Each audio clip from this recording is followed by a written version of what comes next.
చెప్పు దెబ్బ అని చెప్పి. సో చెప్పు దెబ్బ కొట్టంగానే కుక్క కరిసిందే రేబీస్ రాకుండా పోతుందా? ఇంకా కొన్ని ప్లేసెస్లో అయితే వింత ఉంటాయి. ఫిట్స్ వచ్చిన తర్వాత పేషెంట్కి సాక్స్ వాసన చూపించేసి చెప్పులతో కొడుతున్నారు.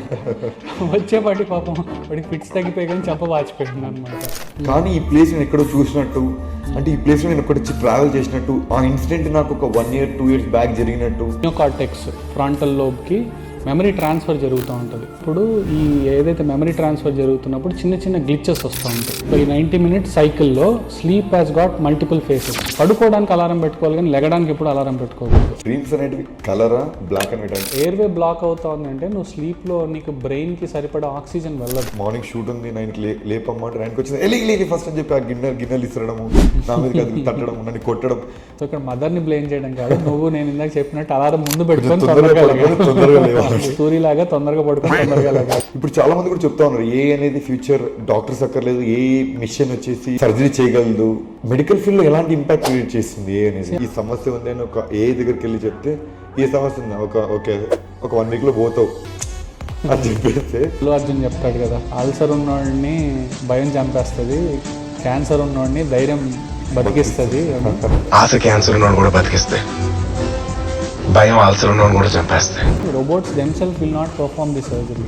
Surgeon will perform the surgery with the help of robotics అంతే. That's all. ఈ డ్రింకింగ్, స్మోకింగ్, ఈ బేసిక్గా ఈ వీడ్, దీనిల గురించి అంటే ఇది ఒక ఫ్యాషన్ అయిపోయింది. మన బ్రెయిన్లో there is a chemical called dopamine. It is a pleasure chemical. Caffeine కూడా మోస్ట్ కామన్లీ అడిక్టెడ్ డ్రగ్ అనమాట. ఇప్పుడు రీసెంట్గా ఒక న్యూస్ వైరల్ అవుతుంది ఏంటంటే ఒక బేబీ పుట్టగానే ఒక సమస్య ఉంది, దానివల్ల some injection cost around 16 crores అని చెప్పి అంటున్నారు. ఈ వల్ల ఒక సెకండ్ డెసిషన్ ఒక లైఫ్ని చేంజ్ చేస్తుంది. అలాంటి క్రిటికల్ మూమెంట్స్లో ట్రస్ట్ చేయగలిగి ఒకే ఒక పేరు doctor Rohit Reddy. He doesn't do surgeries only, he gives people a second chance at life. Precision, excellence, dedication. Doctor Rohit Reddy neuro సర్జరీలో gold standard. Sir thank you sir. Actually first పాడ్కాస్టే మీరు నేను అడిగిన వెంబటే మీరు ఒప్పుకున్నందుకు. Thank you so much, Anil, having me in your podcast. And welcome to podcast category in YouTube. Sir, thank you so much. Hopefully, నీకు stepping stone for further success కావాలని కోరుకుంటున్నాను. Sir thank you so much. బేసిక్గా neurology అనేది చాలా పెద్ద subject కదా sir. అంటే అది బాడీలో ఉన్న నర్వ్స్ అన్ని తీసి కౌంట్ చేస్తే అర్త్ని ఒక 9 times రౌండ్ చేయొచ్చు అనేది ఒక సబ్జెక్ట్ కూడా విందంటే. నువ్వు అన్నట్టు neurosciences is a vast subject. మన ప్రపంచం కేవలం న్యూరో సైన్సెస్లో ప్రాబబ్లీ 20-30% ఎక్స్ప్లోర్ చేస్తుంటుంది. ఇంకా 70-80% న్యూరో సైన్సెస్ని probably world has not explored it. మనం తెలిసిన న్యూరో సైన్సెస్ ఎక్స్పర్ట్స్ అందరూ కూడా they are speaking with only 20-30% knowledge అని మాత్రమే నేను నమ్ముతాను ఇప్పటికీ కూడా. ఎందుకంటే మనం సైన్స్ పెరుగుతున్న కొద్దీ న్యూరో ఎక్స్ప్లోరేషన్స్ కానీ న్యూరో డిస్కవరీస్ కానీ ఏవైతే జరుగుతున్నాయో అవి ఇప్పుడు ఫర్ ఎగ్జాంపుల్ నువ్వు ఆర్టిఫిషియల్ ఇంటెలిజెన్సే తీసుకో, లేకపోతే ఈ కంప్యూటర్ సిస్టమ్స్ని డెవలప్ చేయడమే తీసుకో, లేకపోతే కొత్త మెషినరీని తయారు చేయడమే తీసుకో, కొత్త ఇప్పుడు జీన్స్ని కొత్త సిస్టమ్స్ని డెవలప్ చేయడం కానీ ఇదంతా ఎక్కడి నుంచి వచ్చింది? న్యూరో సైన్సెస్ మెల్లమెల్లగా ఇవాల్వ్ అవుతానే వచ్చింది కదా. ఇప్పుడు న్యూరో సైన్సెస్లో వేరు విభాగాలు ఉంటాయి. న్యూరో సర్జరీ అని, న్యూరాలజీ అని, న్యూరో సైకాట్రీ అని, సైకాలజీ అని చెప్పి డిఫరెంట్ డిపార్ట్మెంట్స్ ఉంటాయి అన్నమాట. సో కలెక్టివ్గా వీటిలన్నింటినీ కలుపుకొని న్యూరో సైన్సెస్ అని అంటాం. నువ్వు అన్నట్టు న్యూరో సైన్సెస్ అనేది it is least explored and it needs to be vastly discovered. But however మనకు తెలిసిన దాంట్లోనే చాలా విషయాలు ఇవాళ మాట్లాడుకోబోతున్నాం మనం. ఈ రీసెంట్ టైమ్స్లో ఈ జనరేషన్లో అంటే పాతకాలంలో వాయు అంటారు. వాయు అంటే బేసిక్గా ఫిట్స్ అనే సబ్జెక్ట్. ఈ ఫిట్స్కి ఏంటంటే మా తాత వాళ్ళ తాత ఇదే పద్ధతి పాటించాడు, మా తాత ఇదే పద్ధతి, మా నాన్న నాకు నేర్పిస్తున్న పద్ధతి ఏంటంటే ఫిట్స్ వచ్చాయంటే ఎంబటే ఒక తాళం గుత్తి చేతిలో పెడితే ఎంబటే తగ్గిపోతుంది అన్న సబ్జెక్ట్. ఐరన్ అనే సబ్జెక్ట్ నాట్ ఓన్లీ కీస్, ఏ ఒక ఆబ్జెక్ట్ ఐరన్ ఆబ్జెక్ట్ బాడీకి టచ్ కావడం వల్ల బాడీలో ఉండే ఫిట్స్ అనేది తగ్గిపోతుందంటే ఇది మెడికల్గా రిలేట్ ఎలా అవుతుందంటే ఇది సూపర్ స్టిషనా లేదంటే ఇది రియల్గా మెడికల్ సైన్స్లో ఒక ట్రీట్మెంట్ అని అంటారు బేసిక్గా? అబ్సల్యూట్లీ సూపర్ స్టిషన్ ఇది. ఇప్పుడు మనం పూర్వీకులు ఇంకోటి కూడా చెప్పారు, కుక్క కాటుకు చెప్పు దెబ్బ అని చెప్పి. సో చెప్పు దెబ్బ కొట్టంగానే కుక్క కరిసిందే రేబీస్ రాకుండా పోతుందా? ఇది కూడా అంతే. ఇప్పుడు ఫిట్స్ రాగానే చేతిలో తలంచు గుత్తి పెట్టడం వల్ల ఫిట్స్ తగ్గిపోతుంది అనేది సేమ్ సూపర్ స్టిషన్ అంతే. ఇంకా కొన్ని ప్లేసెస్లో అయితే వింత ఉంటాయి. ఇప్పుడు ఒకసారి నాకు పేషెంట్ని తీసుకొని వచ్చారు, ఫిట్స్ వచ్చినాయి. ఫిట్స్ వచ్చిన తర్వాత పేషెంట్కి సాక్స్ వాసన చూపించేసి చెప్పులతో కొడుతున్నారంట. వచ్చేపాటి పాపం వాడికి ఫిట్స్ తగ్గిపోయి కానీ చెంప వాచిపోయి ఉందన్నమాట. సో ఇట్లాగా ఇవన్నీ సూపర్స్టిషన్సే. తాళం చెవి గుత్తి చేతిలో పెట్టడం, లేదా చెప్పులతో కొట్టడము, లేదా సాక్స్ వాసన చూపించడం, ఉల్లిపాయ వాసన చూపించడం. అంటే సమాజంలో వేరు కల్చర్స్లో డిఫరెంట్ సూపర్స్టిషన్స్ ఇంకిపోయి ఉన్నాయి. అలా ఇంకిపోయిన వాటిల్లోనే మన సమాజంలో ఇంకిపోయింది తాళం చెవి గుర్తి చేతిలో పెట్టడం ఫిట్స్ వచ్చిన. అంటే దీనికి మెడికల్కి ఎటువంటి సంబంధం లేదు. సో ఫిట్స్ అనేది వచ్చినప్పుడు అదర్ కేర్ తీసుకోవాలి. మీరు అవేర్నెస్ తీసుకురావాల్సింది మనం ఏంటి అని అంటే పబ్లిక్లో ఫిట్స్, మనం ఎవరైనా పేషెంట్ రోడ్ పైన నడుచుకుంటూ వెళ్తున్నప్పుడు ఎవరికైనా ఫిట్స్ రావడం చూసాం మనం. జనరల్గా ఏం చేస్తాం, అందరం గుమ్మిగూడిపోయి ఆ పేషెంట్ చుట్టూ నుంచొనేసి తాళం చెవి గుర్తి చేతిలో పెట్టేసి మనిషిని గట్టిగా పట్టేసుకొని నోట్లో ఏదో కుక్కేసి ఇట్లాంటివి చేసేస్తూ ఉంటాం. ఇవన్నీ ఎప్పుడు చేయకూడదు. ఆ ఫిట్స్ వస్తున్న వ్యక్తికి ఫస్ట్ గాలి ఆడనివ్వాలి, ముందు కొంచెం దూరంగా జరిగి తల పొజిషన్ని స్టేబుల్ చేయాలంటే తల కింద ఏదైనా సపోర్ట్ లాగా పెట్టేయాలన్నమాట. మనిషి తల గట్టిగా కొట్టుకుంటుంటాడు కాబట్టి హెడ్ ఇంజరీస్ అయ్యే ఛాన్సెస్ ఉంటాయి. సో కింద ఏదైనా సపోర్ట్ లాగా ఏదైనా గుడ్డ ముక్క కానీ కొంచెం ఒత్తుగా ఉండేది పెట్టేస్తే హెడ్ ఇంజరీని ప్రివెంట్ చేయగలుగుతాం. ఫిట్స్ 99% ఆఫ్ ది కేసెస్లో it will not lost more than 1 or 2 minutes. నిమిషం 2 నిమిషాల కన్నా లాస్ట్ కావవి. సో అయిపోయిన తర్వాత పేషెంట్ని కొంచెం సైడ్కి తిప్పేయాలి. ఎందుకంటే ఈ వామిటింగ్స్, ఈ బురగ ఏదైతే నోట్లోంచి నొరగ వస్తుందో అది ఒక్కోసారి మింగేసుకొని ఊపిరితిత్తుల్లోకి మింగుకుంటారనమాట, ఆస్పిరేషన్ అంటాం. సో అది దాన్ని ప్రివెంట్ చేయొచ్చు. సైడ్కి తిప్పడం వల్ల వామిటింగ్ ఏదైనా జరిగితే బయటకు వచ్చేస్తుంది మింగేసుకోకుండా అనమాట. సో పేషెంట్ని సైడ్కి తిప్పేయడం. ఫిట్స్ ఒక 1 or 2 minutes ఆగిపోయిన తర్వాత take him to the hospital immediately. Most of the 99% of the fits will not lost more than 1 or 2 minutes. ఎక్కడో రేర్గా దే లాస్ట్ కంటిన్యూస్లీ అనమాట. దాన్ని స్టేటస్ ఎపిలెప్టికస్ అంటాము. They definitely require 1 or 2 minutes కన్నా ఎక్కువసేపు కంటిన్యూస్గా వస్తుందంటే we should rush the patient to the hospital with whatever transport we have available there. We should not wait for ambulances. Car ఉన్న కార్లో వేసుకొని వెంటనే తీసుకొని వచ్చేయడం బెటర్ ఆ పేషెంట్ని. యా సార్, నాకు చిన్నప్పటి నుంచి ఒక కోరిక ఏంటంటే ఒక డాక్టర్ అవుదామని నేను అనుకున్నాను నా ప్రొఫెషనల్ కెరీర్ పరంగా. కానీ జాబ్ చేశాను, యూట్యూబర్ అయిపోయినా. ఈ సబ్జెక్ట్ పక్కన పెట్టేస్తే మీరు ఒక 6 to 8 years అంటే మీ ఎంబీబీఎస్ కానీ తర్వాత పిహెచ్డి తర్వాత మీరు చేసే స్పెషలైజేషన్లో ఈ సబ్జెక్ట్ గురించి మొత్తం కవర్ చేయగలరా? Yeah, it is a very nice question అండి. మనం ప్రపంచంలో ఏ సబ్జెక్ట్ని మన జీవితకాలం మొత్తం చదువుతుంటే we become experts in it, కానీ ఈ సబ్జెక్ట్ని కంప్లీట్ చేయడం అనేది అసలు ఎప్పటికీ జరగదన్నమాట. Neuro sciences as a whole probably must have been discovered only 20 to 30% అంతే. ఇంకా మనం 70 to 80% న్యూరో సైన్సెస్ని కనుక్కోవాలి. సో అండ్ మనం ఎంబీబీఎస్ ఒక 5 years, 5.5 years, ఎంఎస్ ఒక 3 years, ఎంసీహెచ్ 3 years, ఎస్ఆర్షిప్ ఒక 1 year, దాని తర్వాత మళ్ళీ practice. And still I believe every day is a learning day. ప్రతిరోజు ఏదో ఒకటి నేర్చుకుంటూ ఉంటాం. ఇది ఒక్కటే మనకు ఇవి నేర్చేసుకున్నాం మనం ఇంకా ఎక్స్పర్ట్ అయ్యాం అనేది కాదు. ప్రతి కేసులో ఏదో ఒక పాయింట్ మనం నేర్చుకుంటూనే ఉంటాం. ప్రతి పేషెంట్ దగ్గర ఏదో ఒక పాయింట్ నేర్చుకుంటూనే ఉంటాం. So neuro sciences learning is never ending.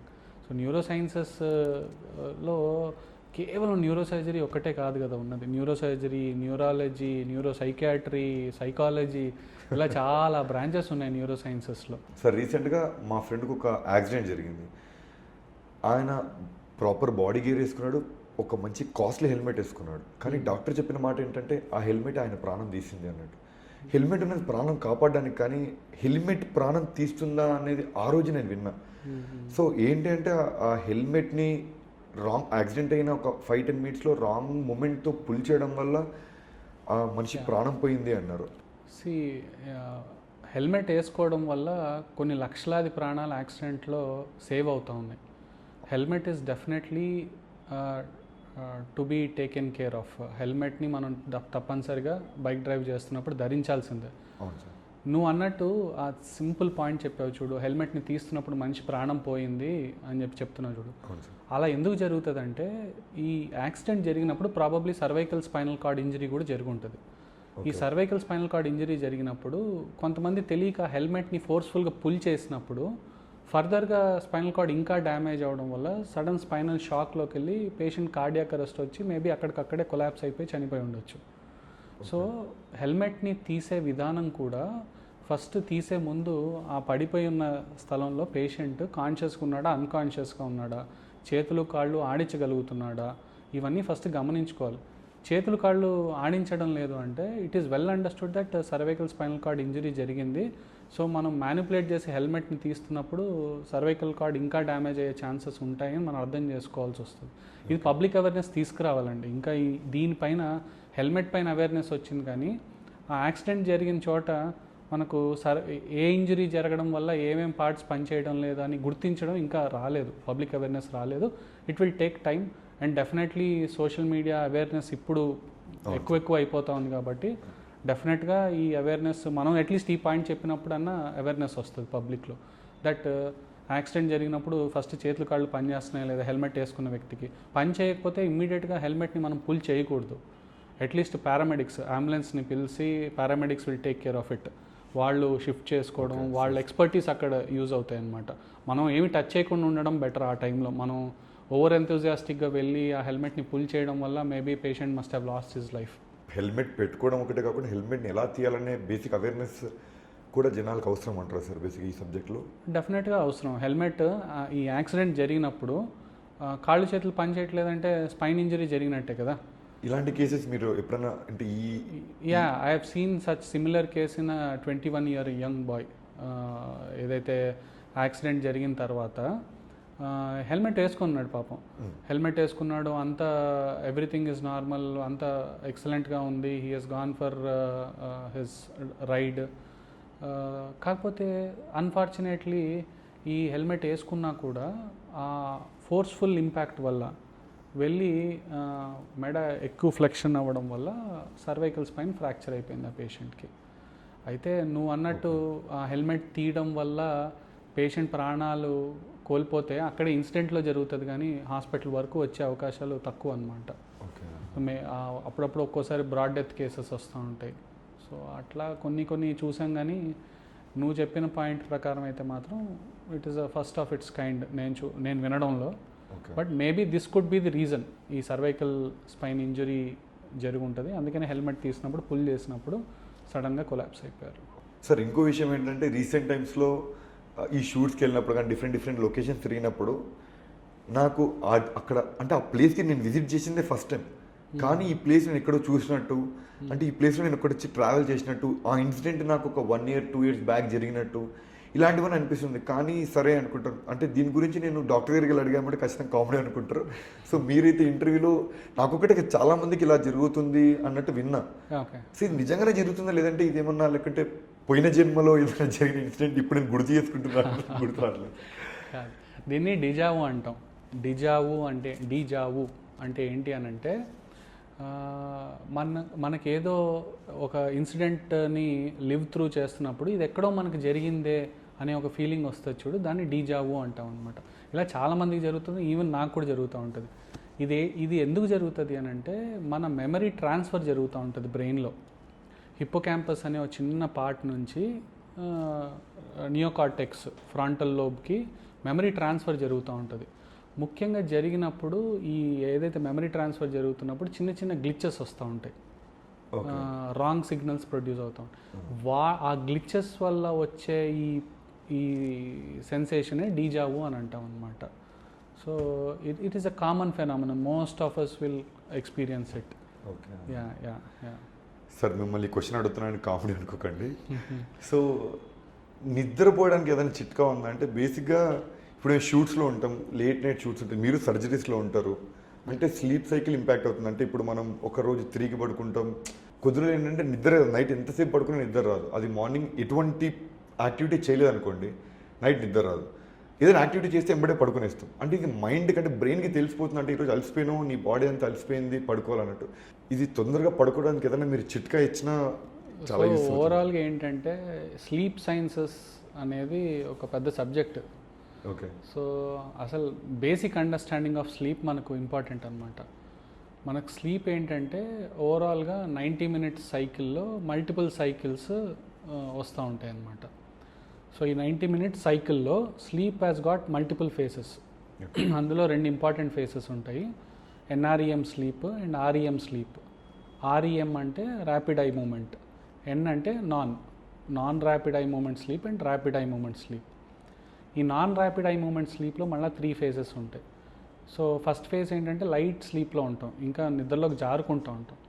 Second ఫేజ్కి వెళ్ళంగానే ఏంటంటే మన మెమరీ అంతా కూడా ట్రాన్స్ఫర్ అవుతూ ఉంటుంది. ఏదైతే మన రోజులో మెమరీ ఏదైతే ఉంటుందో అదంతా కూడా టెంపరీ మెమరీ పార్ట్ నుంచి పర్మనెంట్ మెమరీ చోటికి ట్రాన్స్ఫర్ జరుగుతూ ఉంటుంది. పెన్ డ్రైవ్లోంచి డేటా కాపీ సిపియూలోకి ట్రాన్స్ఫర్ అయిపోతున్నట్టు అలా ట్రాన్స్ఫర్ అవుతూ ఉంటుంది. సో ఈ హిప్పో క్యాంపస్ అనేది పెన్ డ్రైవ్ అనమాట, ఫ్రాంటల్ కార్టెక్స్ అనేది మన సిపియూ అనమాట. సో ఈ టెంపరీగా ఉన్నవన్నీ కూడా దాంట్లోకి షిఫ్ట్ అవుతూ ఉంటాయి అన్నమాట. థర్డ్ ఫేజ్ ఎన్ఆర్ఈఎంలో ఏంటంటే కంప్లీట్ కామ్ డౌన్ అయిపోతుంది బ్రెయిన్. ఒక వాటర్లో వేవ్స్ కానీ రిపుల్స్ కానీ లేకుండా ఎంత కామ్గా ఉంటుందో బ్రెయిన్ అంత కామ్ డౌన్ అయిపోతుంది. దాని తర్వాత ఆర్ఈఎం స్లీప్ ఫేజ్ స్టార్ట్ అయిపోతుంది. ఈ ఆర్ఈఎం స్లీప్ ఫేజ్ చాలా ఇంపార్టెంట్ ఫేజ్. మన బ్రెయిన్లో ఉన్న క్రియేటివిటీ, మీ అందరికీ ఆర్ఈఎం చాలా ఇంపార్టెంట్, క్రియేటర్స్ కాబట్టి ఆర్ఈఎం స్లీప్ చాలా చాలా ఇంపార్టెంట్ అనమాట. సో ఆర్ఈఎం స్లీప్లో ఏం జరుగుతుందంటే ఇది చాలా ఇంట్రెస్టింగ్ ఫేజ్. ఇక్కడ ఏంటంటే బ్రెయిన్ చాలా యాక్టివ్ అయిపోతుంది కంప్లీట్లీ. మన బ్రెయిన్లో ఉన్న అన్ని విజువల్ కార్టెక్స్ కానీ, ఆడిటరీ కార్టెక్స్ కానీ, ఆల్ఫాక్షన్ కార్టెక్స్ కానీ, ప్రతి కార్టెక్స్ బ్రెయిన్లో ఉన్నది యాక్టివ్ అయిపోతుంది. బట్ బాడీ పార్ట్స్ మాత్రం ప్యారలైజ్డ్ ఉంటాయి, చేతులు కాళ్ళు పనిచేయవన్నమాట. సో ఇక్కడ ఈ బ్రెయిన్ అంతా ఇంత యాక్టివ్ అయిపోయినప్పుడు ఆర్ఈఎంలో ఇక్కడ ఏంటంటే డ్రీమ్స్ స్టార్ట్ అవుతాయి మనకు. ఎందుకు? ఈ అన్ని బ్రెయిన్లో కార్టెక్స్లో యాక్టివ్ అయిపోవడం వల్ల మన క్రియేటివిటీ స్టార్ట్ అవుతుంది అనమాట. సో ఇక్కడ ఏంటంటే ఫ్రాంటల్ లోబ్ స్విచ్ ఆఫ్ అయిపోతుంది. ఫ్రాంటల్ లోబ్ అనే పార్ట్ ఏంటంటే లాజికల్ థింకింగ్ ఇంపార్టెంట్. అంటే ఇప్పుడు ఫర్ ఎగ్జాంపుల్ నువ్వు పైనుంచి దూకుతాను కింద పడతాను అని అంటే, పైనుంచి దూకినప్పుడు కింద పడి కాళ్ళు ఇరిగిపోతాయి, అంతే కదా, నిజ జీవితంలో చేయవు అవి. సో అది లాజికల్ థింకింగ్. ఆ లాజికల్ థింకింగ్ స్విచ్ ఆఫ్ అయిపోతుంది. సో నీ డ్రీమ్స్లో అందుకని దూకి ఎక్కడికో వెళ్ళిపోతావు, ఏంటంటో చేస్తావు, పడుకున్నప్పుడు సడన్ గా పడిపోతాం, మేడ మీద నుంచి కింద దుంకుతున్నాం అన్నట్టు, సైకిల్లో పోతూ కింద. అంటే ఇవన్నీ ఒక డ్రీమ్ని డిస్టర్బ్ చేస్తాయని నేను ఇప్పుడు అనుకుంటా, డ్రీమ్ని డిస్టర్బ్ చేస్తున్నాయి అన్నట్టు. ఇవి రియల్గా అంటే ఇవి బేసిక్గా ప్రతి ఒక్క మనిషికి ఎలా ఎందుకు వస్తాయంటే ఇట్లా కింద పడ్డం అన్నట్టు. నేను ఇందాక చెప్పాను కదా, ఫేసెస్ మారుతున్నప్పుడు ఏదైతే నీకు ఈ కింద పడే సెన్సేషన్ అని అంటామో, ఈ స్లీప్ సైకిల్లో ఉన్న ఫేజెస్ చేంజ్ అవుతున్నప్పుడు ఆ సెన్సేషన్ వస్తుంది అనమాట. సడన్గా కింద పడిపోతున్నట్టు. సో ఆర్ఈఎం స్లీప్ చాలా ఇంపార్టెంట్ అనమాట. అంటే నీ మెమరీలో ఏ మెమరీని గుర్తుపెట్టుకోవాలి, ఏది డిలీట్ చేసేసేయాలి, ఇదంతా కూడా ఈ ఆర్ఈఎం ఫేజ్లోనే జరుగుతూ ఉంటుంది అనమాట. క్రియేటివ్ పార్ట్ డెవలప్ అవ్వడం కానీ ఒక బ్రెయిన్లో, ఇదంతా ఆర్ఈఎం స్లీప్లోనే జరుగుతుంది అనమాట. ఆర్ఈఎం స్లీప్ చాలా చాలా ఇంపార్టెంట్. ఆర్ఈఎం స్లీప్ని ఎప్పుడు డిస్టర్బ్ చేయకూడదు మనం. చాలామంది ఏంటంటే ఇంకొక ఇంట్రెస్టింగ్ పాయింట్ చెప్తాను నీకు. ఈ అలారమ్స్ ఉంటాయి కదా, ఈ అలారం పెట్టుకొని మనం పడుకుంటాం. అలారం పెట్టుకొని పడుకున్నప్పుడు సపోజ్ నువ్వు 5 o'clock అలారం పెట్టుకున్నావు మార్నింగ్, అలారం మోగగానే సడన్గా మెలకు వచ్చేస్తుంది నీకు.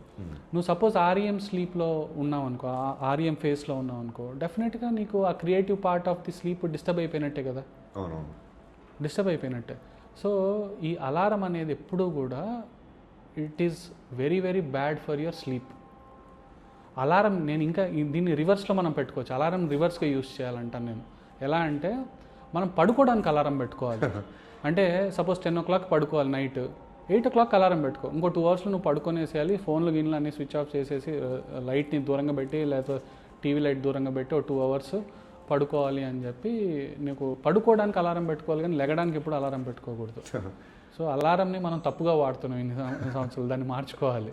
సార్, ఈ డ్రీమ్స్ గురించి మీరు మాట్లాడుతుంటే నాకు ఒక డౌట్ వచ్చింది. ఏంటంటే డ్రీమ్స్ అనేటివి కలరా బ్లాక్ అండ్ వైట్? అంటే ఒక సినిమాలో చెప్తున్నట్టు నేనైతే ఈరోజు నైట్ చెక్ చేద్దాం, ఈ కలర్ బ్లాక్ అండ్ వైటా కలర్ అని అనుకొని పడుకుంటాను కదా, మార్నింగ్ లేవగానే కలనా, ఏం కలర్ వచ్చింది అంటే అసలు కళ ఎలా ఉంటుందో అసలు దాన్ని జస్టిఫై చేయలేకపోతున్నా. అండ్ ఇంకోటి విషయం ఏంటంటే ఈ కళ అనేది ఒక ఫ్లోలో వస్తూ ఉంటుంది కదా సార్. మనం ఇప్పుడు మీరు చెప్పిన పద్ధతిలో అలారం పెట్టుకుంటే స్లీప్ డిస్టర్బ్ అవుతుంది, ఆ స్లీప్ వల్ల అలారం కూడా అక్కడితో ఎండ్ అయిపోతుంది. ఆ కళ కూడా, ఆ కళని మనం ఎందుకు అంటే క్యారీ ఫార్వర్డ్ చేయలేమంటే మళ్ళీ వెంటనే కళ్ళు మూసుకొని డ్రీమ్ చేస్తే ఆ డ్రీమ్ మళ్ళీ ఎందుకు మనకు క్యారీ ఫార్వర్డ్ అవ్వదు? దీని గురించి అంటే దీని వెనకాల ఏదైనా మెడికల్ సైన్స్? సింపుల్ లాజిక్ కదా అనిల్, ఇందాక నేను చెప్పాను, ఆర్ఈఎం స్లీప్లో మన logical part of the brain switch off అయిపోతుంది, క్రియేటివ్ పార్ట్ ఆఫ్ బ్రెయిన్ మొత్తం అంతా పనిచేస్తూ ఉంటుంది. సో ఇక్కడ లాజిక్ లేనివి మాత్రమే పనిచేస్తాయి డ్రీమ్స్లో. సో అందుకనమాట. And black and white colour అంటే నీ క్రియేటివ్ బ్రెయిన్ ఏం ఆలోచిస్తుందో దాని ప్రకారం నీకు బ్లాక్ అండ్ వైట్ రావచ్చు, కలర్ రావచ్చు, కానీ దాని జస్టిఫికేషన్ అయితే ఇప్పటిదాకా లేదు కదా సార్ బేసిక్గా. అంటే జస్టిఫికేషన్ అంటే ఇన్ ది సెన్స్ ఏది మీరు ఏం అడుగుతున్నారు అంటే అది ఏది వస్తుందంటే దాన్ని జస్టిఫై చేయడానికి మనకి ప్రాపర్ సొల్యూషన్ అంటే ఎవరు వాట్ పార్ట్ అంటే నువ్వు డేలో మేజర్గా దేని గురించి ఆలోచిస్తున్నావు దానిపైన డ్రీమ్స్ వచ్చే ఛాన్సెస్ ఎక్కువగా ఉంటాయి అన్నమాట. నువ్వు you keep on repeatedly thinking about something, the more chances that you might dream about that part, that topic or that ఆ ఏరియా ఆఫ్ ఇంట్రెస్ట్ని డ్రీమ్ వచ్చే ఛాన్సెస్ ఎక్కువగా ఉంటాయి. సార్ ఈ పిల్లోస్ అనేది స్లీప్ని ఎలా ఇంపాక్ట్ క్రియేట్ చేస్తుంది అంటే ఇప్పుడు మా ఫాదర్ ఉన్నారు, ఆయన 2-3 పిల్లోస్ వేయకుంటే నాకు నిద్ర రాదురా అన్న సందర్భాలు కూడా ఉన్నాయి. కానీ నాకు ఒక పిల్లో వేస్తే నిద్ర వస్తుంది, ఒక పిల్లో వేసుకుంటే నిద్ర వస్తుంది. అంటే ఇది ఎలా ఇంపాక్ట్ క్రియేట్ చేస్తుంది? మనం పిల్లో మెయిన్గా తల కింద పెట్టుకొని పడుకుంటాం. అవును. సో మెయిన్గా ఎఫెక్ట్ అయ్యేది ఏంటి? Cervical spine. మామూలుగా సర్వైకల్ స్పైన్ మనం చూస్తే సర్వైకల్ స్పైన్ ఇక్కడ కర్వేచర్ ఉంటుంది. ఓకే. ఈ కర్వేచర్ని లార్డోసిస్ అంటాం అనమాట. సో ఈ లార్డోసిస్ మెయింటైన్ అవ్వాలి. ఈ లార్డోసిస్ మెయింటైన్ అయినప్పుడు the chances of cervical spondylosis అంటే ఎముకలు అరిగిపోవడం అనేది తక్కువ ఉంటుంది అనమాట. ఓకే. సో నువ్వు పడుకున్నప్పుడు సుపైన్ పొజిషన్లో అంటే ఫ్లాట్గా పడుకున్నప్పుడు నీ షోల్డర్ లెవెల్కి హెడ్ ఉండాలన్నమాట. సో ఇక్కడ మధ్యలో గ్యాప్ని you can fill it up with చిన్న పిల్లో కానీ వెరీ లీన్ పిల్లో, పల్సెట్ పిల్లో కానీ లేదా ఏదైనా టవల్ ఫోల్డ్ చేసుకొని మెడ కింద పెట్టుకోవడం కానీ చేస్తే that is the perfect way to sleep. నువ్వు సైడ్కి తిరిగి పడుకున్నప్పుడు అప్పుడు నీకు ఒక ఆల్మోస్ట్ ఒక 4-5 ఇంచెస్ పిల్లో పెట్టుకొని పడుకుంటే సరిపోతుంది అన్నమాట. షోల్డర్ లెవెల్కి రావాలి నీ హెడ్ అనమాట. అప్పుడు నీ సర్వైకల్ స్పైన్ పైన స్ట్రెస్ తక్కువ ఉంటుంది పడుకుంటున్నప్పుడు. ఈ 3-4 పెట్టుకోవడం వల్ల ఆ స్ట్రెస్ అనేది పెరుగుతుంది, స్పాండిలోసిస్ పెరుగుతుంది, నీకు స్పైన్ కర్వేచర్ పోతుంది కంప్లీట్గా. సర్వైకల్ స్పాండిలోసిస్ చాలా ఫాస్ట్గా డెవలప్ అవుతుంది అనమాట. కొంతమందికి ఏంటంటే ఈ స్లీప్ యాప్నియాస్ ఉంటాయి. నిద్రపోతున్నప్పుడు ఎయిర్వే మూసుకుపోవడం వల్ల బ్రీతింగ్ డిఫికల్టీ అవుతుంది. వాళ్ళు న్యాచురల్గా ఏం చేస్తారంటే 2-3 పిల్లోలు పెట్టుకొని పడుకుంటారు, గాలి ఆడడం ఈజీ అవుతుంది అనే ఉద్దేశంతో అలా పెట్టుకొని పడుకుంటారు అనమాట. ఇప్పుడు కొంతమంది పడుకున్నప్పుడు ఆ గొరక అనేది అంటే ఎక్కువ మోతాదుతో సౌండ్ చేస్తూ ఉంటారు. అంటే అది ఒక లైఫ్ స్టైల్ లాగా పడిపోయి ఉంటుంది. అంటే అది మనకి ఫ్యూచర్లో ఇంపాక్టింగ్ క్రియేట్ చేయదు అంటే ఆ బ్రీత్ అనేది ఎక్కువ గొరకతో తీసుకోవడం వల్ల డెఫినెట్గా ఇంపాక్ట్ చేస్తుంది. ఎందుకు ఇంపాక్ట్ చేయదు? ఇప్పుడు ఫర్ ఎగ్జాంపుల్ మనకు ఓరల్ క్యావిటీ ఉంటుంది. ఓరల్ క్యావిటీ వెనకమాల ఫరెంజియల్ క్యావిటీ ఉంటుంది అనమాట. ఈ ఫరెంజియల్ క్యావిటీ దగ్గర ఏంటంటే మనం పడుకున్నప్పుడు ఈ ఎయిర్వే ఏదైతే ఉంటుందో అది బ్లాక్ అయిపోవడం వల్ల నీకు ఈ గురక అనేది వస్తుంది అనమాట. బ్లాక్ అయిపోవడానికి మల్టిపుల్ రీజన్స్ ఉంటాయి. నీ టంగ్ వెనక్కి పడిపోవడం, టంగ్ ఫాల్ బ్యాక్ అయినప్పుడు ఆ ఎయిర్వేని పార్షియల్గా బ్లాక్ చేయడం వల్ల ఈ గురక వస్తుంది. ఓకే. సో ఎయిర్వే బ్లాక్ అవుతుంది అంటే నువ్వు స్లీప్లో నీకు బ్రెయిన్కి సరిపడా ఆక్సిజన్ వెళ్ళదు. సో ఈ గురకతో పాటు స్లీప్ యాప్నియా అంటాం. పడుకున్నప్పుడు సడన్గా ఊపిరి తీసుకోవడం ఆపేస్తారనమాట ఈ ఎయిర్వే సన్నగా అయిపోవడం వల్ల. So they carry very high risk of strokes including brain stroke and heart stroke అనమాట. సో గురకున్నప్పుడు డెఫినెట్గా ఆ గురక ఎందుకు వస్తూ ఉంది, లేదా నిద్రపోతున్నప్పుడు సడన్గా ఊపిరి తీసుకోవడం ఆపేయడం స్లీప్ యాప్నియా, ఒకవేళ అలాంటివి ఏమైనా ఉంటే we should always undergo sleep studies అనమాట. They carry very high risk of strokes, brain or heart stroke. And ఇంకో విషయం ఇప్పుడు పడుకున్నప్పుడు సడన్గా వచ్చి టక్కనే లేగు అంటే ఇమీడియట్గా లేపాలంటే కొంచెం ప్రెజర్వేట్ లేపుతారు. అది బ్రెయిన్కి ఎటువంటి అంటే ఏం ప్రాబ్లం ఉండదు sir? It just like alarm. మనం ఇందాక మాట్లాడుకున్నాం కదా, suppose if you are in deep sleep, REM ఫేస్లో ఉన్నావు, where your creative part of your brain is very active, memory transfers జరుగుతూ ఉంటాయి, what should be stored, what should be deleted అనే activity జరుగుతూ ఉంటుంది బ్రెయిన్లో. అవన్నీ డిస్టర్బ్ అయిపోతాయి అన్నమాట. అంటే మనిషికి ఇంపాక్ట్ ఉంటుంది కదా సార్. అంటే మా అమ్మ ఇప్పుడు ఇంట్లో ఉన్నది, మార్నింగ్ షూట్ ఉంది, 9కి లేపమ్మ అంటే 9కి వచ్చింది ఎలి ఫస్ట్ అని చెప్పి ఆ గిన్నెలు ఇసరడము, నా మీద తట్టడం, నన్ను కొట్టడం. సో నాకు ఆ 5 minutes ఎలా ఉంటుంది అంటే చిరాకుతో డే స్టార్ట్ చేయడం వల్ల ఆ డే అంతా కూడా నాకు చిరాకుగానే ఉంటుంది. డెఫినెట్గా ఎప్పుడైనా లేపుతున్నప్పుడు, చిన్నపిల్లల్ని కూడా మనం లేపుతున్నప్పుడు చాలా కామ్గా లేపాలి. సడన్గా వాళ్ళని వెళ్ళి తట్టి లేపడం, నీళ్లు పోసి లేపడం, శబ్దాలు చేసి లేపడం, లేచిన వెంటనే ఆ స్ట్రెస్ యాక్టివిటీ డే మొత్తం క్యారీ ఫార్వర్డ్ అవుతుంది అనమాట. సో ఇక్కడ మదర్ని బ్లేమ్ చేయడం కాదు, నేను ఇందాక చెప్పినట్టు అలారం ముందు పెట్టుకొని తొందరగా లేవాలి, సూర్యులాగా తొందరగా పడుకొని తొందరగా లేగాలి మనం. సార్ ఇప్పుడు అంతా టెక్నాలజీ మొత్తం ఏఐతోనే నడుస్తుంది. అవును. ఇప్పుడు మా ఫ్రెండ్స్ చాలామంది సాఫ్ట్వేర్ ఇంజనీర్స్ ఉన్నారు.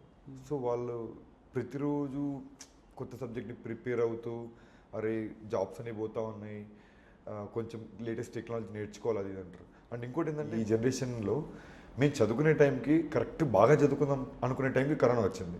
సబ్జెక్ట్ నాలెడ్జ్ అంతగా ఎక్కలేదు బ్రెయిన్కి. ఎప్పుడైతే నేను జాబ్ చేసి మనల్ని మనం ప్రూవ్ చేసుకుందాం అనే టైంకి ఏ వచ్చేసింది. ఇప్పుడు ఏ వల్ల ఎన్నో జాబ్స్ పోతున్నాయి అని చెప్పి టాప్ ఎంఎన్సీ కంపెనీస్ నుంచి ఎన్నో జాబ్స్ అనేవి వెళ్ళిపోతున్నాయి. అంటే ఈ ఏ అనేది ఒక ఇంపాక్ట్ క్రియేట్ చేసింది సాఫ్ట్వేర్ ఫీల్డ్లో. సో ఏ అనేది మన మెడికల్ ఫీల్డ్లో ఎలాంటి, ఇప్పుడు చాలామంది కూడా చెప్తా ఉన్నారు ఏ అనేది ఫ్యూచర్ డాక్టర్స్ అక్కర్లేదు, ఏ మిషన్ వచ్చేసి ఒక రోబోట్ సర్జరీ చేయగలదు. అంటే ఇది మెడికల్ ఫీల్డ్లో ఎలాంటి ఇంపాక్ట్ క్రియేట్ చేస్తుంది ఏ అనేది? ఆర్టిఫిషియల్ ఇంటెలిజెన్స్ సాఫ్ట్వేర్ ఫీల్డ్ని ఎలా అయితే ఎఫెక్ట్ చేసిందో మెడికల్ ఫీల్డ్ని కూడా ఎఫెక్ట్ చేయబోతూ ఉంది. ఓకే. ఆర్టిఫిషియల్ ఇంటెలిజెన్స్ నువ్వు పేరులోనే ఉంది కదా ఆర్టిఫిషియల్ ఇంటెలిజెన్స్ అని చెప్పి. ఎంత ఆర్టిఫిషియల్ ఇంటెలిజెన్స్ వచ్చినా it cannot replace the real doctor. Okay. ఎందుకు అంటే ఇప్పుడు నీకు ఒక జబ్బుతో నువ్వు నా దగ్గరకు వస్తావు, నువ్వు జబ్బు పడ్డ వ్యక్తిని తన ఎమోషన్స్ ఏంటి, తన సైకాలజీ ఏంటి అర్థం చేసుకొని జబ్బు పడ్డ వ్యక్తిని వాళ్ళ రిలేటివ్స్ని కౌన్సిల్ చేస్తాం. ఎమోషనల్గా వాళ్ళు డిస్టర్బ్ కాకుండా, ఒకవేళ ఈవెన్ ఎంత సీరియస్ ప్రాబ్లం ఉన్నా, ఫర్ ఎగ్జాంపుల్ బ్రెయిన్ ట్యూమర్స్ ఉన్నా, క్యాన్సర్స్ ఉన్నా, నీకు క్యాన్సర్ ఉంది, నువ్వు ఇమీడియట్గా టైం ఎక్కువ లేదు నీకు అని అంటే 6 సంవత్సరాలు బతకాల్సిన వాడు 1 సంవత్సరంలోనే చనిపోతాడు. అంటే ఏ అనేది అలా చెప్పడం వల్ల ఇప్పుడు ఎమోషనల్గా ఒక మనిషిని అర్థం చేసుకొని ఎమోషనల్గా కౌన్సిల్ చేయడం అనేది ఒక మనిషే చేయగలుగుతాడు, కానీ ఆర్టిఫిషియల్ ఇంటెలిజెన్స్ చేయలేదు. సో ఒక రియల్ డాక్టర్ని ఈ ఎమోషనల్ వేలో కమ్యూనికేషన్లో ఆర్టిఫిషియల్ ఇంటెలిజెన్స్ ఎప్పటికీ డాక్టర్ని రిప్లేస్ చేయలేదు. నువ్వు అన్నట్టు artificial intelligence can enhance the health support system, but it can never replace a real doctor.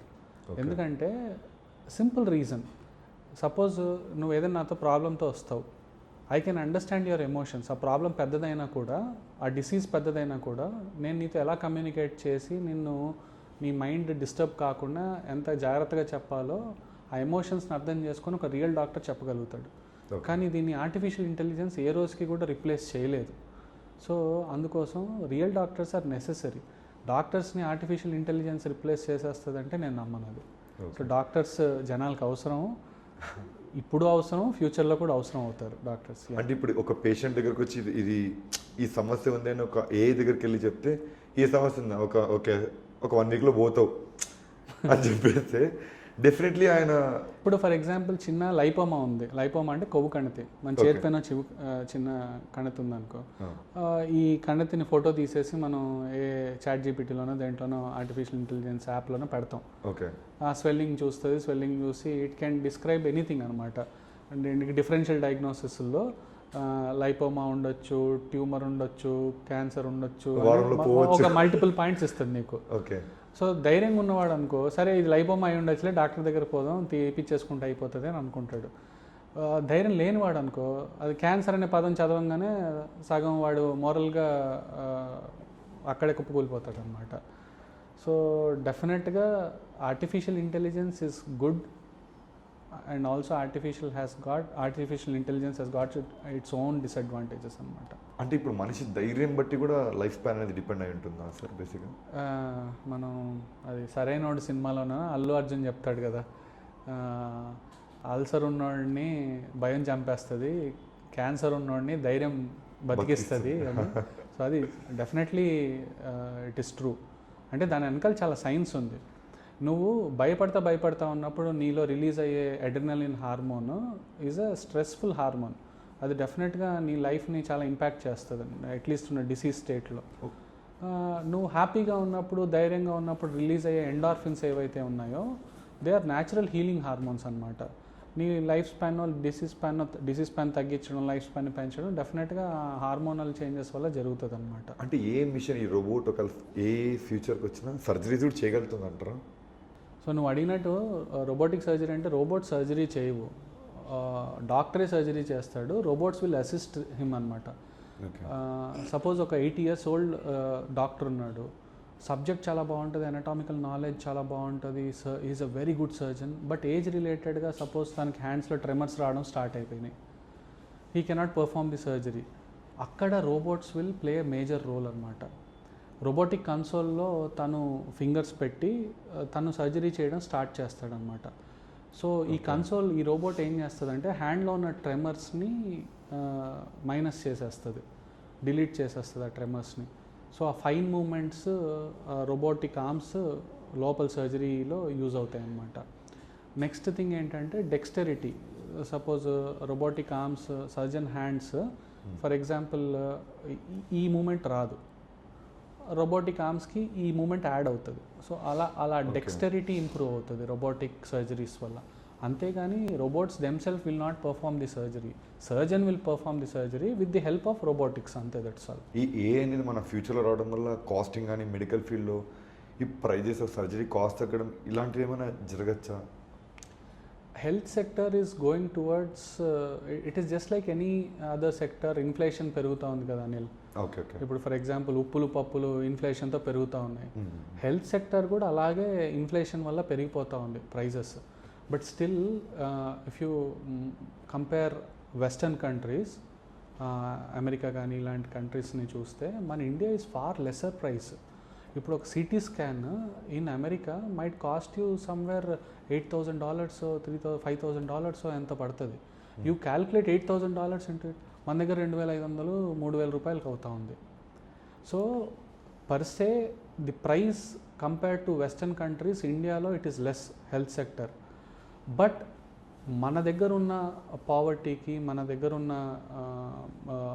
Below poverty line population వల్ల ఇది ఎక్స్పెన్సివ్గా కనపడతా ఉంది మనకు. టెక్నాలజీ పెరిగే కొద్దీ డెఫినెట్గా ప్రైజెస్ ఇంక్రీజ్ అవుతాయి కానీ తగ్గవని. ఓకే. ఏఐ వల్ల ఏంటంటే మ్యాన్ పవర్ తగ్గడం వల్ల మ్యాన్ పవర్కి పెట్టే ఎక్స్పెన్సెస్ తగ్గుతాయి కానీ పర్సే హెల్త్ సెక్టార్లో ఉన్న మెషినరీ కాస్ట్ తగ్గదుగా. Correct correct. Year on year పోతున్న కొద్దీ మెషినరీ కాస్ట్ పెరుగుతూ పోతూ ఉంది. సో ఆ మెషినరీ కాస్ట్ పెరుగుతున్నది, మ్యాన్ పవర్ ప్రైజెస్ పెరుగుతూ ఉన్నాయి. సో డెఫినెట్గా హెల్త్ సెక్టర్ డెఫినెట్గా ఎక్స్పెన్సివ్ మెల్లమెల్లగా అవుతుంది. ఇన్ఫ్లేషన్తో పాటు పెరిగిపోతూ ఉందని హెల్త్ సెక్టర్. అంటే ఈ Tier 2 సిటీస్లో మెడికల్ అంటే ఈ ఎక్స్పెన్సెస్ ఈ మెడికల్. సో ఈ డెఫినెట్గా it is very good point Anil. Tier 2 cities, Tier 3 సిటీస్లో వేర్ రూరల్ ఏరియాస్ ఎక్కువగా కవర్ అయ్యే టౌన్స్లో ఏంటంటే most of the people are dependent on government schemes. So government డెఫినెట్గా వాటి బాధ్యతలు అవి నిర్వహిస్తూ ఉన్నాయి. స్కీమ్స్ని పెట్టడం, పబ్లిక్ హెల్త్లో ఎంతో కొంత వాళ్ళు ఆర్థిక సహాయం చేయడం పబ్లిక్కి డెఫినెట్గా యూస్ఫుల్లే.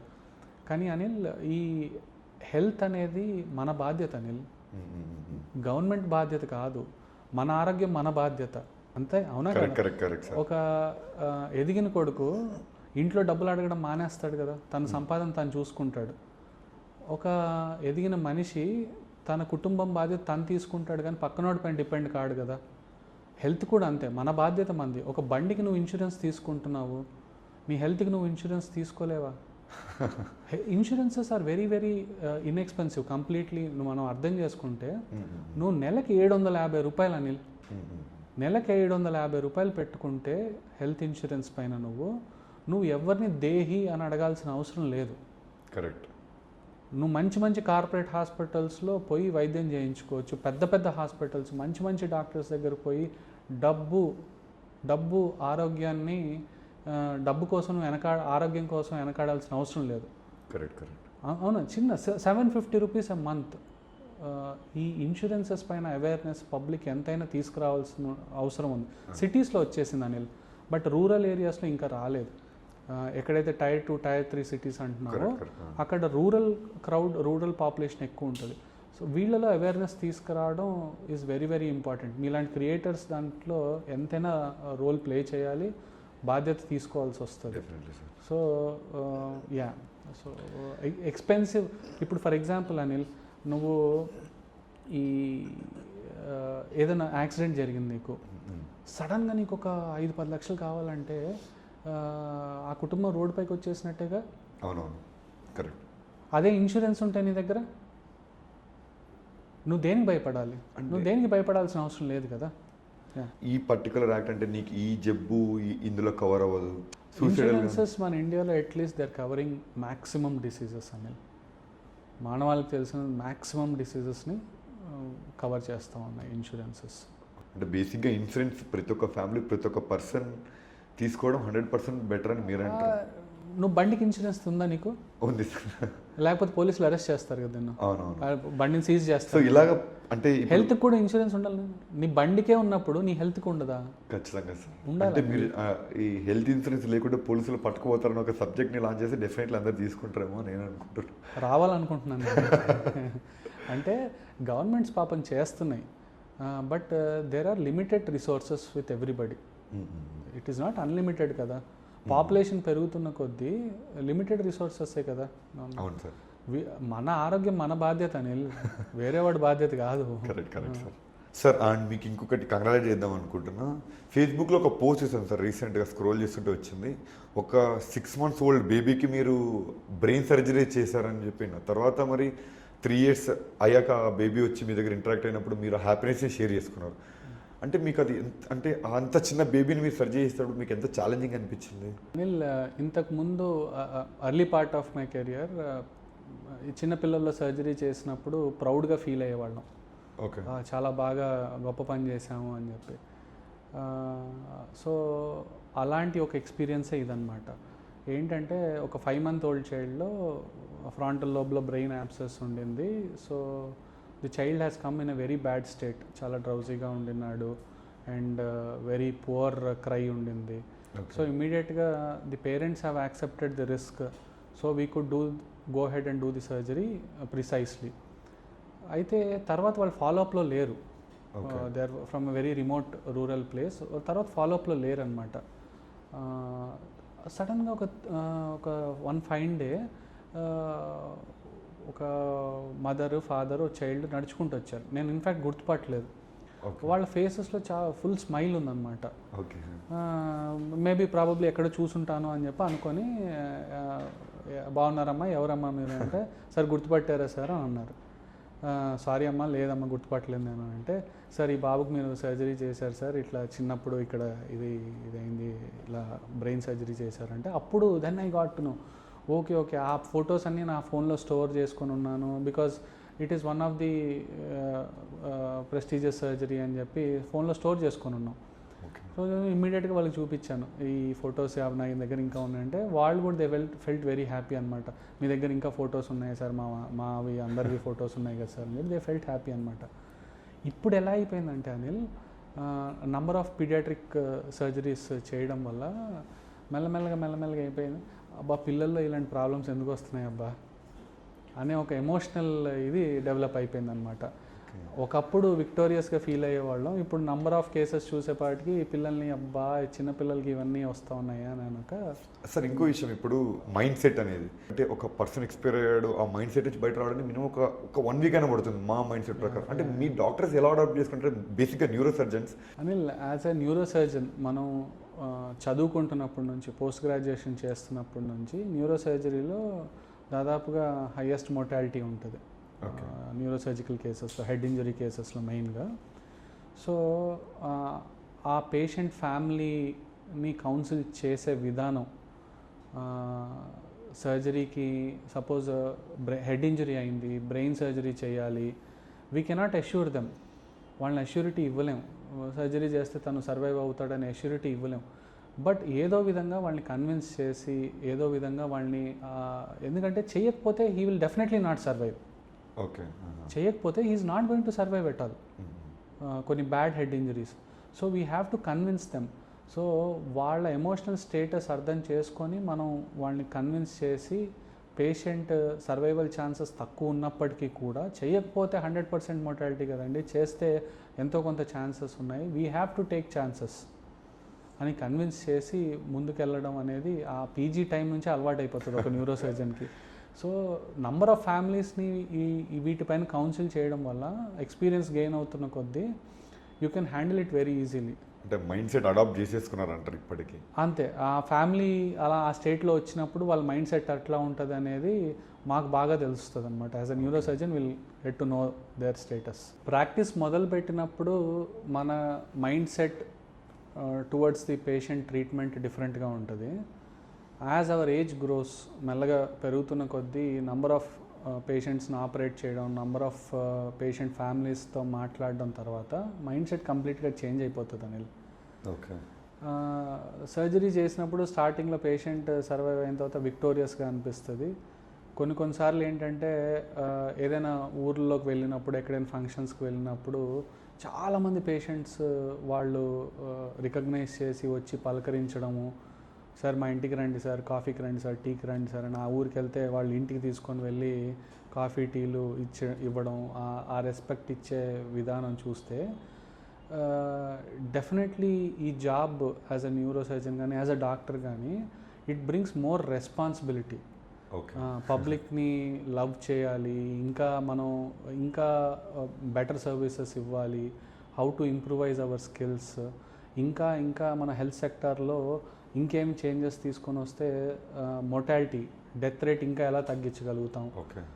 ఇది నిరంతరం జరిగే ఒక ఎక్సర్సైజ్ లాంటిది Anil.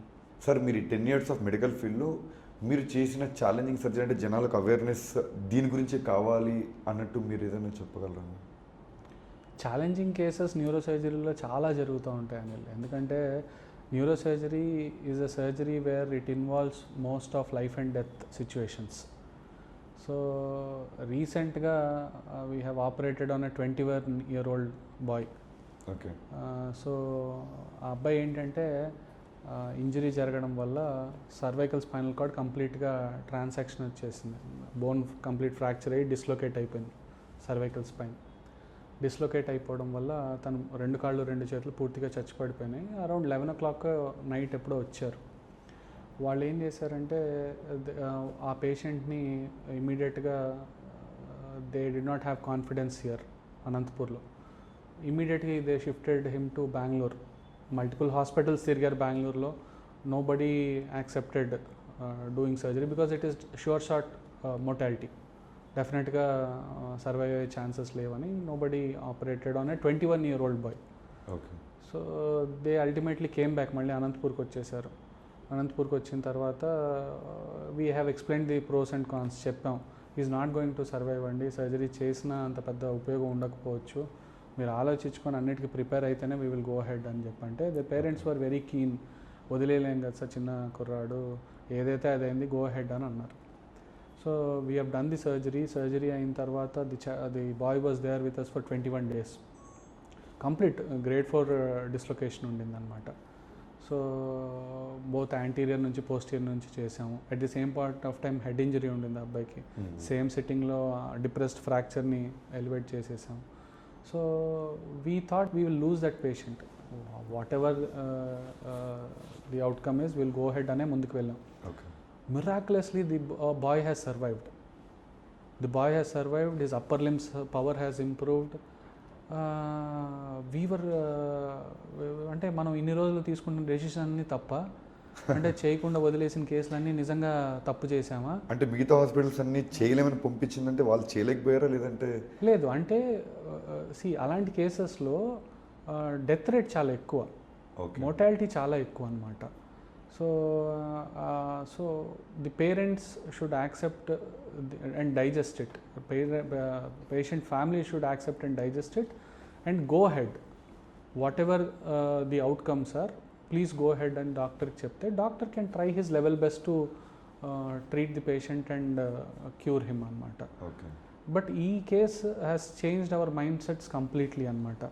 Ante ilantivi chaala chusam anil. Ante there was a old lady who had a head injury anamata. వచ్చిన తర్వాత her GCS was very poor, Glasgow Coma Scale అంటాం. జనరల్గా 3 or 4 ఉంటే కనుక they carry very poor outcomes అనమాట. They will definitely nearly 100% death rate, mortality అనమాట. So అలాంటి cases యూజువల్గా మోస్ట్ ఆఫ్ ది సర్జన్స్ కానీ most of the doctors they do not prefer doing it, ఎందుకంటే usually the patient is not going to make it అని. Okay. అలా ఒక old lady she was వచ్చినప్పుడు GCS 4. I still get messages from her daughter. తను ఎలా improve అవుతూ ఉంది, తను ఏంటి మాట్లాడుతుంది, సపోర్ట్తో నడుస్తూ ఉంది, from where to where she has come. So as a doctor early stages నుంచి తర్వాత పోగ మాకు అర్థమైంది ఏంటంటే, మాకు దేవుడిచ్చింది ఒకటే రోల్ అబ్బా, ఏంటంటే 0.5% ఛాన్సెస్ ఉన్నా యూ అటెంప్ట్.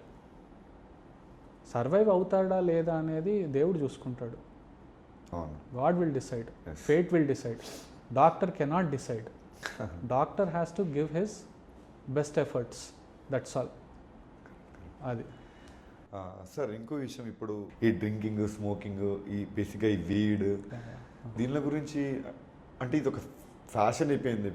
ఈ జనరేషన్ కిడ్స్ ఇవి ఫాలో అవుతారు. ఈ 18 అయిపోతే నీ స్టార్ట్ చేసేయాలి, 20 అయిపోతే నీ స్టార్ట్ చేసేయాలి అంటే ఇల్లీగల్ అని తెలిసిన వీడ్ గురించి కూడా ఇప్పుడు అది ఎట్లా స్మగ్లింగ్ జరుగుతుందో, ఎట్లా చేతికి వస్తుందో తెలియట్లేదు. అంటే ఈ సబ్స్టెన్స్ అబ్యూజెస్ అంటాం. ఓకే. స్మోకింగ్ కానీ,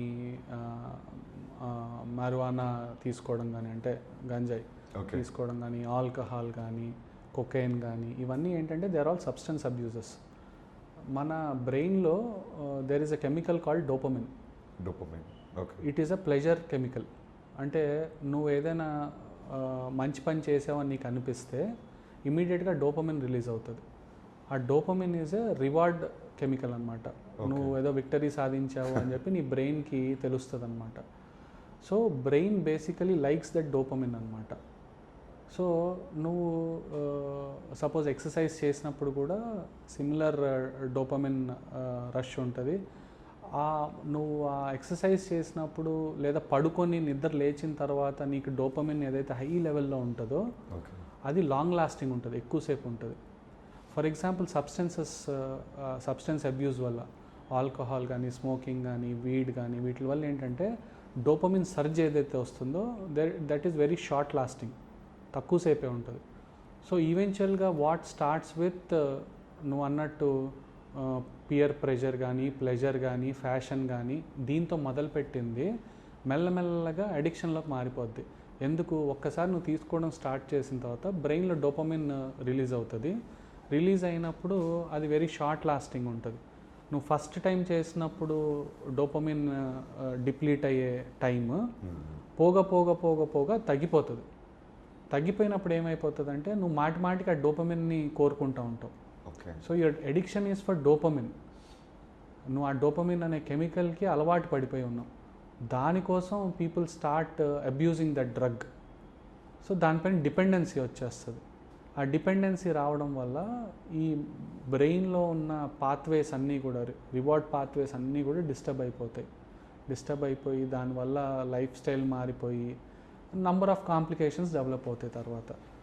సో యూత్కి బేసిక్గా వీటిపైన, అండ్ చిన్న ఏజ్లో స్టార్ట్ చేస్తే the impact is very very high.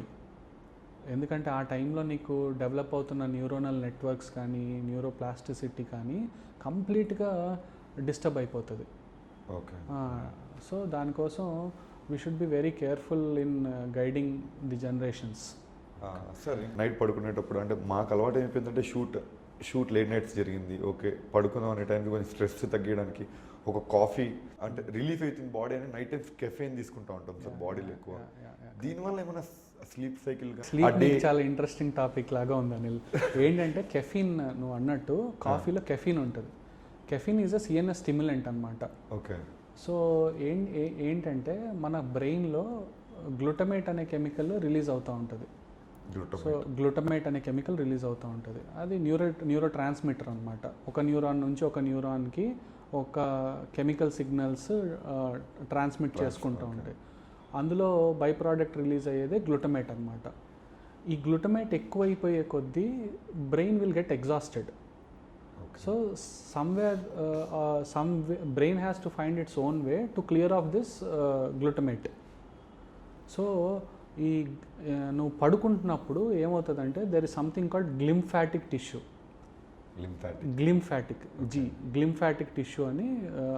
So ఆ పాత్వేస్ అన్నీ కూడా ఏమవుతుందంటే సిఎస్ఎఫ్ అని ఉంటుంది బ్రెయిన్లో, వాటర్ ఉంటుంది. ఈ గ్లూటమేట్ అంతా కూడా ఈ బ్రెయిన్లో ఉన్న సెల్స్ అన్నీ కూడా ష్రింక్ అవుతాయి. కాస్త ష్రింక్ అయ్యి it will create a pathway to the CSF to flow easily. ఈ సిఎస్ఎఫ్ ఫ్లో అవ్వకుండా గ్లూటమేట్ అంతా వాష్అవుట్ చేసేస్తుంది. ఓకే. సో ఇది నీకు అర్థమైంది కదా, ఏంటి స్లీప్ని ఎలా నువ్వు నిద్రపోయినప్పుడు గ్లూటమేట్ అంతా వాష్అవుట్ అయిపోతుంది కాబట్టి you will feel fresh again. So నువ్వు రోజులు పని చేస్తున్నప్పుడు ఏమవుతుందంటే ఈ గ్లూటమేట్ పేరుకుపోతూ ఉంటుంది బ్రెయిన్లో. ఓకే. గ్లూటమేట్ అనే కెమికల్ కెఫీన్ ఏం చేస్తుందంటే టెంపరీగా ఆ గ్లూటమేట్ లెవెల్స్ని తగ్గిస్తుంది. ఓకే అందుకనే your brain starts feeling fresh again. Okay but it is again like it is also substance abuse. మళ్ళా ఇట్ ఈస్ షార్ట్ లాస్టింగ్. కొంత బాగా అనిపించిన తర్వాత నువ్వు ఇంకొంత ఎక్కువ తీసుకుంటావు, మళ్ళీ ఇంకొంత ఎక్కువ తీసుకుంటాం, దాని డోస్ పెంచుకుంటూ వెళ్ళిపోతావు. అవును. కెఫీన్ కూడా మోస్ట్ కామన్లీ అడిక్టెడ్ డ్రగ్ అనమాట. దట్ ఈస్ ఆల్సో డ్రగ్ కదా కెఫీన్ కూడా. ఓకే కాకపోతే అది ఇల్లీగల్ కింద షెడ్యూల్ 1 డ్రగ్స్ కింద పెట్టలేదు కాబట్టి పబ్లిక్ మోస్ట్లీ ఆ డ్రగ్ని కన్జ్యూమ్ చేసేస్తూ ఉన్నారు. సార్ ఇంకొకటి మీ రైట్ సైడ్కి లెఫ్ట్ సైడ్కి ఒక బ్యాక్ బోన్ అంటారు, దాని బ్యాక్ బోన్ ఉంది అంటే ఇప్పుడు ఆ పోస్చర్ అనేది అంటే మనిషికి సేమ్ హైట్లోనే ఉంటుంది. అంటే సపోజ్ ఫర్ ఎగ్జాంపుల్ నువ్వు చూస్తున్న ఈ మోడల్ స్పైన్ ఏంటంటే ఒక యావరేజ్ హ్యూమన్ స్పైన్ హైట్ ఎంత ఉంటుందో అది మోడల్ని ప్రిపేర్ చేసి పెట్టారు. అంటే ఆ స్పైన్ ఇప్పుడు పర్స్ మెయింటైన్ చేస్తూ ఉంటారు కదా సార్, కొంతమంది పర్సెస్ బ్యాక్ పాకెట్లో పెట్టుకుంటూ ఉంటారు. అది అంటే ఇప్పుడు అంతా ఫోన్పే జీపే ఇవి వచ్చేసరికి మొత్తం అంతా డిజిటల్ మనీ అయిపోయింది. ఒకప్పుడు ఇంత పెద్ద పెద్ద ఇప్పటికి మా నాన్నగారు ఇంత పర్స్ వాడతారు, దాంట్లో ఏముండదు. నేను చిన్న చిన్న బిల్ అంటే చిన్నప్పటి నుంచి పెట్టుకున్న బిల్స్ అన్ని సేకరించడం, కరెంట్ బిల్ అవన్నీ పెట్టుకోవడం, ఇంతలో పర్స్ అది పెట్టుకోవడం వల్ల బ్యాక్ బోన్ అనేది ఇంపాక్ట్ క్రియేట్ అవుతుందా?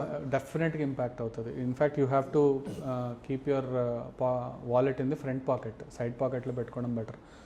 ఏంటంటే మనం కూర్చున్నప్పుడు మన పోస్చర్ ఏదైతే ఉంటుందో ఈ బ్యాక్ పాకెట్లో వాలెట్ పెట్టుకుని వాలెట్స్ పెట్టుకున్నప్పుడు స్పైన్ అలైన్మెంట్ దెబ్బతింటుంది అనమాట. ఒక్కరోజు అంటే పర్వాలేదు, కంటిన్యూస్గా పర్సిస్టెంట్గా అదే పోస్చర్ని వాలెట్ పెట్టుకొని కూర్చొని గంటలు కూర్చుంటే డెఫినెట్గా ఈ spine alignment will get affected అనమాట. సో దానివల్ల స్పైన్ రిలేటెడ్ పెయిన్ రావడం, బ్యాక్ పెయిన్స్ రావడం, దాని రిలేటెడ్ ఇన్ఫ్యాక్ట్ ఇక్కడ ఏదైతే గ్లూటియస్ మజిల్ ఉంటుందో, పైరిఫార్మిస్ మజిల్ ఉంటుందో అందులో ఉన్న నర్వ్ ఎంట్రాప్ అయిపోవడం, ఈ సయాటిక్ నర్వ్ ఎంట్రాప్ అయిపోవడం, పైరిఫార్మిస్ సిండ్రోమ్స్ డెవలప్ అవ్వడం, సో ఇట్లాంటి మల్టిపుల్ కేసెస్ ఉన్నాయి. సో వాలెట్ ఎప్పుడూ కూడా సైడ్ ఆర్ ఫ్రంట్ పాకెట్లో పెట్టుకోవడం బెటర్. మీరు బైకర్ అని కూడా విన్నా, మీ దగ్గర స్పోర్ట్స్ బైక్ సంథింగ్ బైక్ ఉందండి, స్పోర్ట్స్ బైక్ ఉందని విన్నా. సో ఇప్పుడు ఎక్కువసేపు డ్రైవింగ్ చేస్తూ ఉంటారు, అంటే లాంగ్ డిస్టెన్స్ ట్రావెల్ చేస్తూ ఉంటారు, అండ్ సాఫ్ట్వేర్ ఇంజనీర్స్ ఎక్కువసేపు కూర్చొని వర్క్ చేస్తూ ఉంటారు. ఈ బ్యాక్ బోన్ మీద ఎక్కువ ఇష్యూస్ వాళ్ళకే ఉన్నాయి, వాళ్ళకి మీరు ఎటువంటి సలహా కానీ? అంటే ఎక్కువసేపు కూర్చొని పనిచేయడం లేదా బైక్ రైడ్స్ ఎక్కువ చేయడం వీటి వల్ల బ్యాక్ స్పైన్ పైన ఉన్న పక్కనున్న మజిల్స్ పైన ఇంపాక్ట్ డెఫినెట్గా పడుతుంది. సో ఇది పడుతుందని మనకు తెలిసినప్పుడు బ్యాక్ మజిల్ని మనం ట్రైన్ చేసుకోవాలి కదా. సో దానికి సంబంధించిన ఎక్సర్సైజెస్ కూడా ఉంటాయి, బ్యాక్ ఎక్సర్సైజెస్ అంటాం, బ్యాక్ స్ట్రెంథనింగ్ ఎక్సర్సైజెస్. మన బాడీలో most strongest muscle is back muscle. Okay, ఆ మజిల్ని ట్రైన్ చేస్తే most of our posture related problems solve అయిపోతాయి అన్నమాట. నువ్వు బైక్ డ్రైవ్ చేసినప్పుడు బ్యాక్ పెయిన్స్ రావు, నువ్వు ఎక్కువసేపు కూర్చొని పని చేసినప్పుడు pains Rao. Your back muscle should be strong enough, not your biceps, not your chest, not your shoulder. Your back muscle should be strong. That is very very important. Back మీద ఎక్కువ focus చేయాలి. Back పైన focus చేయాలి మనం. Background ఎలాగో లేదు, కనీసం back మీద ఫోకస్. సార్ ఇంకో విషయం, ఇప్పుడు రీసెంట్గా ఒక న్యూస్ వైరల్ అవుతుంది. ఏంటంటే ఒక బేబీ పుట్టగానే ఒక సమస్య ఉంది, దానివల్ల some injection cost around 16 crores అని చెప్పి అంటున్నారు. అంత కాస్ట్ ఇంజెక్షన్ తయారు చేయడం లేదంటే? ఆ డ్రగ్ జాల్జెస్మా అనే డ్రగ్ అండి. ఓకే, ఏంటంటే ఈ స్పైనల్ మస్కులర్ ఎట్రోఫీ అనే కండిషన్ ఉంటుంది, ఓకే, టైప్ 1. సో దీంట్లో ఏంటంటే చైల్డ్కి SMN1 టైప్ జీన్లో మ్యూటేషన్ జరుగుతుంది. ఓకే. సో ఈ జాల్జెస్మా అనే డ్రగ్ ఏంటంటే ఆ జీన్ని రిప్లేస్ చేస్తుంది అనమాట. సో దానివల్ల చైల్డ్ లైఫ్ లాంజివిటీ పెరుగుతుంది అనమాట. సో జీన్ అంటే బేసిక్గా జీన్స్ అంటే బేసికలీ జీన్ అనమాట. సో ఆ drug is a gene, that is why it is very very expensive. దాని వెనకాల ఎంతో రీసెర్చ్ అండ్ డెవలప్మెంట్ వెళ్ళి ఉంటుంది, ఎంతోమంది ఎక్స్పర్ట్స్ దాని వెనకాల పనిచేసి ఉంటారు. అంటే అలాంటి చిల్డ్రన్కి పర్మనెంట్ క్యూర్ తీసుకురావాలి. It is a one time injection.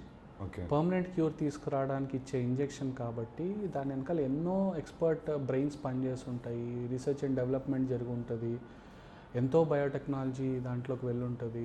డెఫినెట్గా దానివల్ల అది అంత ఎక్స్పెన్సివ్ డ్రగ్ అయిపోయింది. అయితే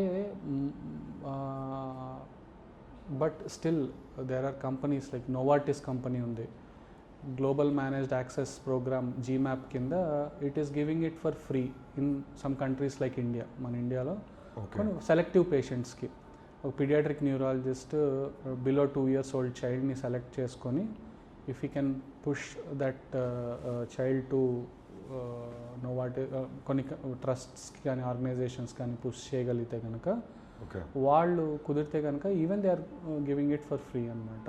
లేదా ఇట్లా ఫండ్ రైజింగ్తోనో ఇట్లాగా they are able to 16 crores ఎంతమంది ఎఫర్ట్ చేయగలుగుతారు. అంటే ఇప్పుడు అది ఇండియాలో దొరకదు, అంటే ఇండియాలో దొరకదని కూడా విన్నా ఆ drug. No it is not manufactured. US నుంచి మనం ఇంపోర్ట్ చేసుకోవాలి. ఓకే, ఇంపోర్ట్ చేసుకోవాలి డ్రగ్ని. It is not readily available in the market. అంటే చేయడానికి కూడా టైం పడుతుంది సార్ ఇప్పుడు అంటే. డెఫినెట్గా అది మ్యానుఫ్యాక్చరింగ్ ఓన్లీ రిక్వెస్ట్ బేసిస్ పైన చేస్తారన్నమాట. ముందు జనరేషన్ వేరు, ఇప్పుడు జనరేషన్ ఏ తిన్నా దానివల్ల ఏదో ఒక సమస్య మనిషి బాడీకి అనేవి వస్తూ ఉంటాయి. అంటే లైఫ్ స్టైల్ అంతా మారిపోయింది, ఆ ఫుడ్ హ్యాబిట్స్ అన్నీ మారిపోయినాయి. ఇప్పుడు నేనే ఉన్నా, నాన్న కొంచెం హెడేక్ ఉంది నాన్న అంటే ఆ టాబ్లెట్ వేసుకోరా, కొంచెం నాకు కోల్డ్ ఉందంటే సిట్రిజిన్ వేసుకోరా, కొంచెం ఫీవర్ ఉందంటే డోలో వేసుకోరా. ఎక్స్పీరియన్స్తో ఇప్పుడు ఫాదర్ మదర్ కానీ మనకు తెలిసిన ఎక్స్పీరియన్స్తో ఇస్తూ ఉంటాయి. ఈ టాబ్లెట్స్ మనిషి బాడీని లాంగ్ టర్మ్లో కానీ షార్ట్ టర్మ్లో ఎలా ఇంపాక్ట్ క్రియేట్ చేస్తుందంటే అంటే ఈ మధ్యకాలంలో మనం రీసెంట్గా ప్రైమ్ మినిస్టర్ గారు మన్ కీ బాత్లో యాంటీబయాటిక్ రెసిస్టెన్స్ డెవలప్ అవుతోంది ఇండియాలో, it is going to be very very dangerous for Indian citizens అని చెప్పి మన్ కీ బాత్లో చెప్పారు. ఓకే, అంటే అన్నెసెసరీ యూజ్ ఆఫ్ యాంటీబయాటిక్స్, అలాగా unnecessary use of any drug is going to be harmful. Drugs are after all chemicals. నువ్వు simple ప్రాబ్లమ్స్కి కూడా కెమికల్స్ని బాడీలో వేసేసుకుంటా ఉంటే your body will automatically develop resistance to it. ఇప్పుడు ఫర్ ఎగ్జాంపుల్ పెయిన్ కిల్లర్స్ వేసుకుంటూ పోతావు, ఇవాళ నీకు +1 డోస్లో తగ్గిపోయే నొప్పి, అది వేసుకోగా +10 +20 ఆ డోస్ పెంచుకుంటూ పోతూ ఉండాలి నువ్వు. ఓకే, సో డెఫినెట్లీ నువ్వు అది కూడా ఒక డ్రగ్ డిపెండెన్స్ లానే కదా. So never ever take medicine without doctors suggestion.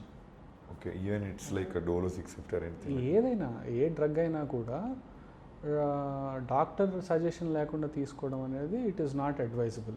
ఇంకో విషయం, ఇప్పుడు కొన్ని బిర్యానీస్ ఉన్నాయి sir, 12 AM biryani, 3 AM biryani, 4 AM biryani. అది 4 AM బిర్యానీ తినడం వల్ల మనిషి బాడీ అనేది ఎలా ఉంటుంది అంటే అడ్జస్ట్ అవుతుంది. డెఫినెట్గా ఎఫెక్ట్ అవుతుంది. ఎందుకంటే మన బాడీ అనేది సూర్యుడితో పాటు బయాలజీ వెళ్తూ ఉంటుంది. మనం చిన్నప్పుడు చదువుకుంటాం సర్కేడియన్ రిథమ్ అని చెప్పి. అంటే సూర్యుడితో పాటు లేస్తాము, సూర్యుడు అస్తమించే సమయానికి మనం పడుకుంటాం. ఓకే, సో ఇది ఎందుకు సర్కేడియన్ రిథమ్ అండర్స్టాండింగ్ చాలా ఇంపార్టెంట్ అంటే, మన ఈవినింగ్ అయ్యే కొద్దీ మెలటోనిన్ అనే హార్మోన్ తన పీక్ స్టేజ్కి వెళ్ళిపోతుంది అనమాట. సో ఆ పీక్ స్టేజ్లో వెళ్ళినప్పుడు even what you take after sunset, food what you take after sunset will effect this melatonin hormone. ఈ మెలటోనిన్ హార్మోన్ ఏంటి అంటే నీ స్లీప్కి చాలా ఇంపార్టెంట్. స్లీప్ని నీకు మంచి మెలటోనిన్ హార్మోన్ ఉందనుకో, your sleep will be very quality sleep. అది తగ్గిపోయింది అని అంటే definitely your quality of sleep will get affected అనమాట.